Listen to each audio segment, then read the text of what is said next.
আসসালামু আলাইকুম। আজকে আমরা তৈরি করব বাইলা মাছ দিয়ে একটি নতুন রেসিপি। তার জন্য বাইলা মাছ ভালোভাবে ধুয়ে কেটে পরিষ্কার করে নেব। এরপর দিয়ে দেব হলুদ গুঁড়ো, মরিচ গুঁড়ো, লবণ, পেঁয়াজ কুচি, কাঁচামরিচ কুচি এবং টমেটো কুচি। পেঁয়াজ কাঁচামরিচ ভালোভাবে একটু ডলে এরপর মাছের সাথে ভালোভাবে মেখে নেব। এরপর দিয়ে দেব সরিষার তেল, আবার একটু ভালো করে মেখে নেব।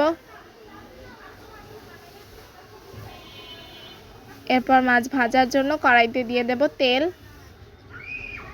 তেল ভালোভাবে গরম হতে হবে, না হলে কড়াইয়ের সাথে মাছ লেগে যাবে। এরপর মাছগুলো দিয়ে দেব।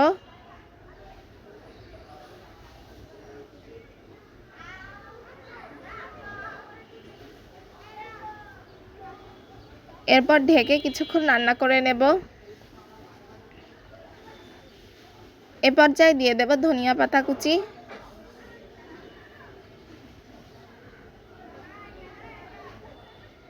আলতোভাবে নেড়ে উল্টে নিতে হবে,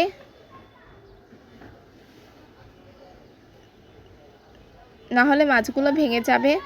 এরপর আবারও ঢেকে দেব। ঢাকনা তুলে দেখতে পাচ্ছেন পানি শুকিয়ে গেছে। এরপর একটু কড়াই উল্টিয়ে পাল্টিয়ে মচমচা করে ভেজে নেব। এতে মাছ ভাজা খেতে অনেক মজা লাগে। তৈরি হয়ে গেল অসম্ভব মজাদার বাইলা মাছের একটি নতুন রেসিপি।